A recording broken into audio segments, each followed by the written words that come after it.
Alright, what's up, fight fans? It is Krod here, back with some more action tonight. I wanted to basically talk about, I don't even know, honestly. Like, I really wanted to talk about Terrence Crawford versus Kell Brook, but I really wanted to talk about Terrence Crawford's possible, leave to PBC, after he's done with Top Rank, as he does state, coming from his own words, that Top Rank contract is almost done. So he's planning on making the move to PBC because he wants to get all of the bigger fights. And I actually believe that would be a good move for him. He has a highly anticipated bout with former IBF welterweight champion of the world, Special K, Kell Brook, which this will be a very interesting fight. I think Kell Brook is a really good opponent for Terrence Crawford. I personally believe, when it comes down to any fighter like Kell Brook is the type of guy to give you issues on and off the, at the jab, and giving you problems when he actually fights very consistent off of the back foot, I would say. And when he comes in on you, he's very he's very technical. But I think what he really struggles with the most is trying to deal with trades, and I think Terrence Crawford is literally the king of counterpunching off trades to defeat, tougher opposition, in the sense of making sure he doesn't really get broken down. Because Crawford, he's just that type of guy where you just can't really figure him out. That's what I'm trying to say. People try to say Terrence Crawford is just that type of individual to deal with higher opposition, and he doesn't get hurt that much in his fights. But I disagree, because he did get hurt from his last fight with Edgitskis Kavaliskas. That was a good fight, by the way. I thought Kavaliskas was gonna beat Crawford, but once Crawford, he got pissed off and he actually let his true colors come out, Kavaliskas got his ass beat, and Kavaliskas didn't utilize the right tools for defense to be cautious of Crawford's power. And I think that's what made Crawford beat him, because psychologically Crawford, he likes to get inside your head a lot. I can tell that Crawford, he's that type of character where if you get him pissed off enough, he will show out, and he will express his true evil for domination in the ring. And I think Crawford is awesome for doing that, because that's what boxing is about. It's 90% mental, 10% physical. But I mean, once your mental is completely at a high level, then like nobody can beat you, because you're at that level of being so good that nobody can't really mess with you. And I think that's what Crawford is so good at doing. And I think Kavaliskas, he's up there too. A lot of people like to doubt him, but Kavaliskas, he really gave Crawford a fight, And I think what Crawford needs to do for this Kell Brook fight is that he needs to show out to Kell Brook. He needs to tell Kell Brook, hey, look, man, I've always been ready for you, but you're not gonna doubt me. You're not gonna make me into a type of guy where you think you could just push me around and just try to take advantage of me. And Crawford needs to do that. He needs to actually come out with a bang and give Kell Brook the work.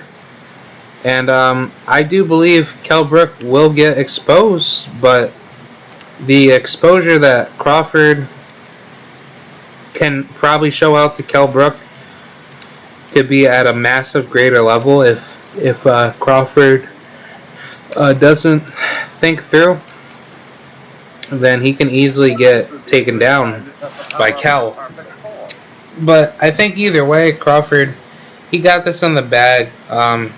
He's a very good fighter, and I think his skills and abilities, say so, because Crawford is that type of guy to give you a fight. And compare that with any other fighter at 147. I don't think Crawford can ever be stopped. I mean, yes, Errol Spence is one guy, but Crawford, he's just so good, man.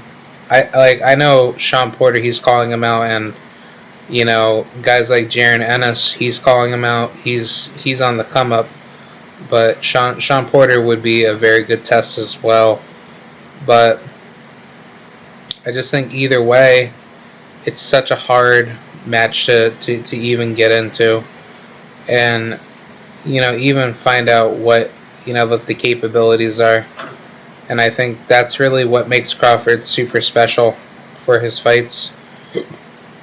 But I think either way, Crawford, he's making a really good decision to go to PBC, because that'll make it easier for Al Heyman to set up with the fight, and the money will always be there. It's just that Errol Spence, he wants to make sure that that he is at his very best to defeat Danny Garcia, and then after that Manny Pacquiao, and then after Manny Pacquiao is Terrence Crawford. So he got like 2 fights to finish before he even makes his focus on Terrence Crawford, which I kind of give him respect for that, but I think it doesn't make any sense because Manny Pacquiao, he's at the very end of his career. He doesn't have too much in the tank, and I don't think he'll really last that long. Not even like a couple seconds worth with Errol Spence. I think Manny Pacquiao is pretty much done at this point. He doesn't really need to, be in boxing. He should just be back home doing his thing and, resuming back to life. Not trying to get himself hurt in a dangerous sport like boxing. But I think Errol Spence, he should just fight Terrence Crawford after this Danny Swift Garcia fight. Garcia, he's not a very easy customer. He's a very dangerous fighter that really gives a lot of power to his punches, and even though Errol says that he's a one-dimensional fighter, I still believe the strengths will be there when you do get hit. And I think Danny Garcia shows why he is called, the Swift the swiftest fighter of his weight division. But I mean, granted, Danny Garcia, was of the same guy that avoided Victor Postal and Terrence Crawford. So it's like, are we gonna witness something like him losing to Errol Spence in poor fashion, and he's not able to make himself any better other than just be a bigger target for disaster? And I think either way, Garcia, he's going to put on a show, and I don't think a guy like Errol Spence is going to really try to hold Danny back. I don't think he's really going to try to knock out Danny, which he probably will try to, but if anything, Danny Garcia is not the type of guy to be messing with, especially at a big level fighting event. And I think Errol Spence, he knows better than that. He knows better not to just be wild with Danny, even though that he hasn't been in the ring since September of 2019. But still, it's like Errol, he has he has like a lot of questions that need to be answered first before he could ever make himself look any better in the ring. The only thing I'm concerned about is really just his chin. The chin is like the biggest problem for Errol Spence, and I think Errol Spence, he's going to learn pretty quick if his chin is either still the same chin that we once saw, where he's very powerful and he could still take, you know, hard punches to the face, or, you know, if he has like a glass chin and he can't take those hard punches anymore. And I really hope like he does well against Danny Garcia, but something just tells me like he doesn't have that tenacity of what he expects himself to be in the ring physically rather than psychologically. But another point I wanted to put down was I guess I wanted to talk about the Devin Haney versus Yuriorkis Gamboa post-fight reaction, but I'll probably say that as like my other part of the video, or like a different video. But I wanted to kind of talk about how Teofimo Lopez tries to claim that he is the undisputed lightweight champion, where he isn't, and he actually got exposed for emailing Mauricio Suleiman to request the French Fries title belt. So the franchise belt that everyone knew that belt was fake, Teofimo Lopez requested that belt so that way he could actually avoid Devin Haney. So I think either way, Teofimo, he's afraid. I think he's afraid of Devin Haney, man. And I guess maybe for like the last portion of like my multiple topics that I spoke in this video, is Teofimo afraid to fight Devin Haney? And is he going to actually fight him now that Devin Haney defeated Yuriorkis Gamboa? And I think the answer should be yes, but you never know. Teofimo will make that excuse to say like, oh, you know, I don't think I have have the right preparation, blah blah blah, and you know, it's just gonna turn into a massive, you know, fuckfest. You know what I'm saying? I think Devin Haney knows that he is the boogeyman at the lightweight division. And Teofimo, he's been making horrible excuses of why he doesn't want to continue fighting at lightweight. That he struggles to make weight, and he's not going to be able to sustain the weight any longer.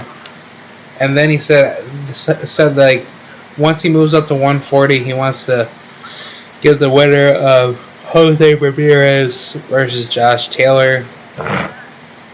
I think honestly that's like a really shitty fight to go for, because either both of them are going to move up to 147, and Teo is definitely not going to go to 147 if he knows he cannot, you know, make his body frame any bigger at that point.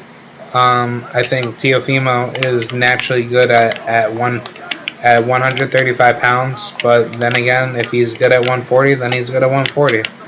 But I think either way, Teofimo should settle his business, you know, like a man with Devin Haney, and you know, get this match, you know, put down, man. Honestly, I've always been trying to say like champions should have like mandatory tournaments to join to defend their title, but I just think like when it comes to like the boxing world, it's like these mandatory challengers that try to get, you know, like the champion to fight them in boxing is so corrupt and fucked up, because some of these mandatories are not actually filling up their end of what the bargain to fight the champion.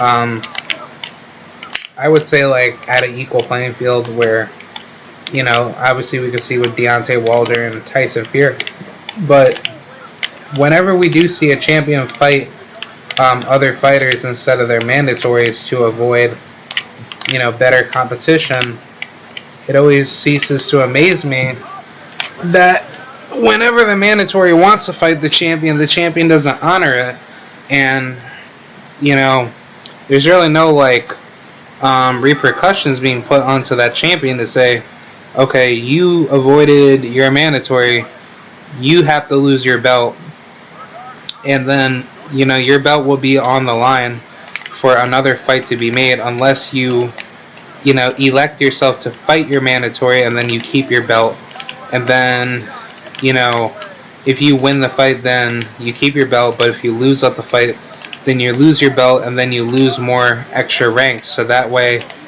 you know your credibility goes down because you haven't chosen to fight like your upper echelon competition that want to take the belt away from you, depending on what belt you fight for. But I just think either way it's like it's already bad enough where you know boxing is very corrupt and a lot of these organizations don't actually respect fighters at a fair level. But I'm saying like if it was very competitive in a market competition, that can easily be resolved by having competitive commissions that favor fighters based on an equal playing field, and fighters don't have to worry so much about mandatories. But in regards to titleists, title holders should be fighting, you know, but the best. There should be multiple titles in boxing, but there's only one title. There's no interim champion. There's no, you know, WBO, you know, international title. It's all just one title. And then if you want to, you know, unify and go for undisputed, fine. That's perfectly fine. That should be something where the titles flow and intermingle. But you know, at the best, it should always be one face, one name for the title. And then every time when you have mandatories from other weights, you know, challenge that champion for that title.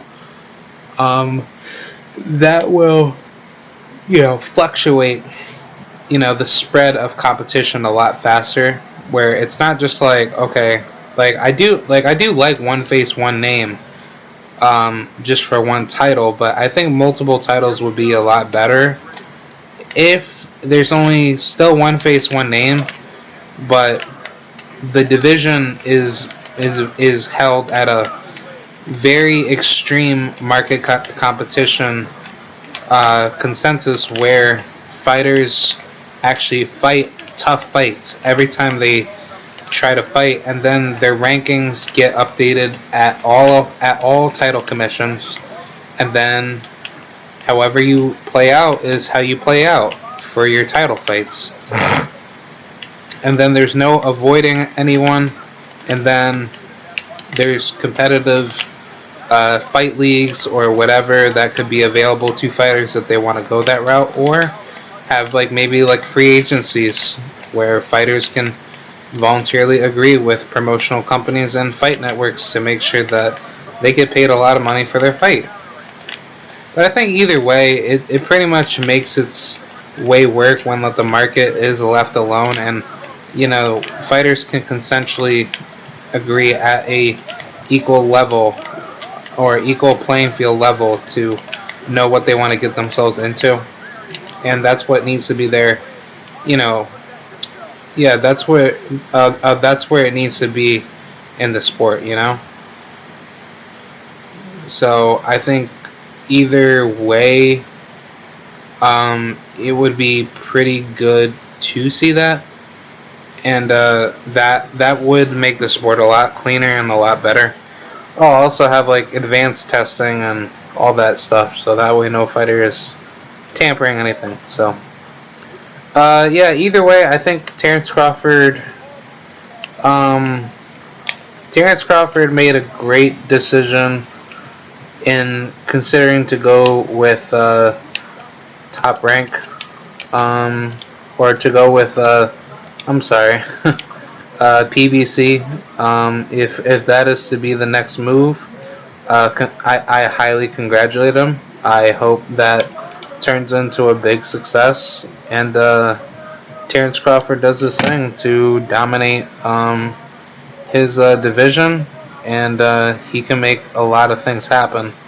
But either way, Terrence Crawford is a well-rounded fighter, and he deserves everything what he worked hard for. So, alright, I'll see y'all later. I appreciate it. Thank you. Bye.